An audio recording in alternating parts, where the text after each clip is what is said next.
জামাই ষষ্ঠী, তার ওপরে ঠান্ডা ঠান্ডা ওয়েদার। বাঙালি বাড়িতে মাটন হবে না সেটা ভাবা ঘোর অন্যায়। 500 গ্রাম মাটন আর তার সাথে 70 গ্রাম মাটনের চর্বি। এই রেসিপি কিন্তু এই চর্বিটা খুব মাস্ট, এটা না হলে রেসিপি ইনকমপ্লিট। সাথে দিচ্ছি 1 চামচ রসুন বাটা, 1 চামচ আদা বাটা, 2টো মিডিয়াম সাইজের পেঁয়াজ একদম স্লাইস করে কেটে নিয়েছি। সাথে এখানে রেগুলার মশলা, 1 চামচ হলুদ, 1 চামচ ঝাল লঙ্কার গুঁড়ো। আপনারা চাইলে 1 চামচ কাশ্মীরি লঙ্কার গুঁড়ো ব্যবহার করতে পারেন, তবে লাস্ট পর্যন্ত দেখুন আমি কেন দিলাম না। লবণ দিয়ে দিলাম স্বাদ মতো। এবারে খুব ভালোভাবে সমস্ত কিছু মিশিয়ে নেব মাংসের সাথে। রেসিপিটা বানানোর জন্য এতটাই এক্সাইটমেন্ট যে আসল জিনিসটাই দিতে ভুলে গেছি, টক দই। মাটনে টক দই দিলে মাটনের স্ট্রাকচার কিন্তু খুব সুন্দর থাকে, আর এই রেসিপিতে তো টক দই মাস্ট। 2 চামচ টক দই দিয়ে আবারও খুব ভালোভাবে মিশিয়ে নিলাম।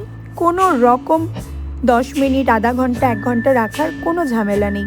কড়াইয়ের মধ্যে কয়েকটা শুকনো মশলা, 2টো শুকনো লঙ্কা, 4টে এলাচ, 4টে লবঙ্গ, 4টে গোলমরিচ, 2টো দারুচিনি, সাথে 1 চামচ গোটা জিরে ড্রাই রোস্ট করে নেব। মোটামুটি লো টু মিডিয়াম হিটে 2 থেকে 3 মিনিট এটা রেখে দিলেই মশলা থেকে একটা সুন্দর অ্যারোমা বেরোলেই বুঝবেন ড্রাই রোস্ট হয়ে গেছে। এবার এর মধ্যে দিয়ে দেব আগে থেকে ম্যারিনেট করা মাংস। এই রেসিপিটা পেলে হয়তো আপনারা অনেকেই বলবেন যে তুমি আগে কেন এই রেসিপি আমাদের সাথে শেয়ার করোনি। মাটন কখনো তেল ছাড়া খেয়েছেন আপনারা? আমি আজকে যে মাটনটা বানাচ্ছি সেই মাটনে কোনো রকম তেলের ইউজ করিনি। যেই বাটিটাতে মাংস ম্যারিনেট করেছিলাম 1 বাটি জল দিয়ে সেই বাটিটা ধুয়ে নিলাম, আর সমস্ত কিছু ভালোভাবে মিশিয়ে ঢাকা দিয়ে দেব 10 মিনিটের জন্য।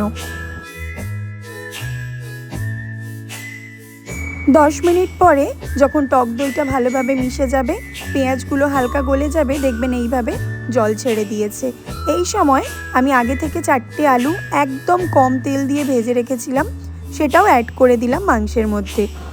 যেহেতু তেল ছাড়া রান্না, সেই জন্য মাঝে মাঝে এইভাবে নাড়াতে হবে যেন নিচে থেকে লেগে না ধরে।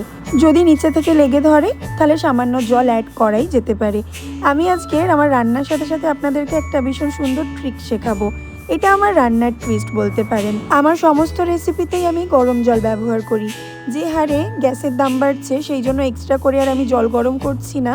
এখানে কড়াইয়ের ওপরে একটা স্টিলের থালা দিয়ে দিয়েছি, আর সেই থালাটার মধ্যে জল দিয়ে জল গরম করে নেব। এক্সট্রাভাবে গ্যাস খরচার ভয়ে আমরা অনেকেই আমাদের রান্নায় গরম জল ব্যবহার করি না, তবে এই টুইস্টটা ফলো করলে একদমই গ্যাস খরচা হবে না, সাথে সাথে আমাদের তরকারির স্বাদ আরও দ্বিগুণ হয়ে যাবে। এবারে অল্প অল্প করে জল দেব আর মাংসটাকে ভালোভাবে কষিয়ে নেব। মশলা ভালোভাবে কষে গেলেই কিন্তু অলমোস্ট রান্না কমপ্লিট হয়ে যায়। দিয়ে দিচ্ছি 1 চামচ চিনি। চিনিটা অপশনাল। এর সাথে আমি এখানে দিচ্ছি কয়েকটা চেরা কাঁচা লঙ্কা। প্রথমেই বলেছিলাম চিনিটা অপশনাল, তার কারণ আপনারা যদি ম্যারিনেট করার সময় কাশ্মীরি রেড চিলি পাউডার যেটা কালার হয় সেটা ব্যবহার করেন তাহলে আর চিনিটা দিতে লাগে না। আমি প্রচণ্ড পরিমাণে ঝাল অ্যাডিক্টেড, তাই কাঁচা লঙ্কাটাও অ্যাড করেছি।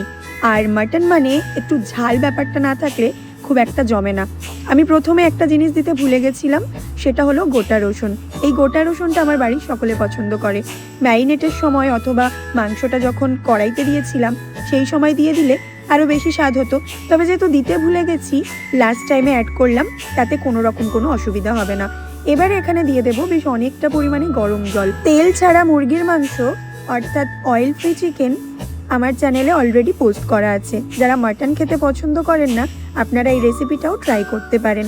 প্রথমে ভেবেছিলাম কড়াইতেই ভালোভাবে ফুটিয়ে নেব, পরে ভাবলাম সত্যিই গ্যাসের যা দাম বেড়েছে, কড়াইতে ফোটালে প্রায় 45 মিনিটের মতো সময় লাগবে, তাই ট্রান্সফার করে প্রেসার কুকারের মধ্যে। এই রেসিপিটা আমি ট্রাই করেছিলাম জামাই ষষ্ঠীর দিন।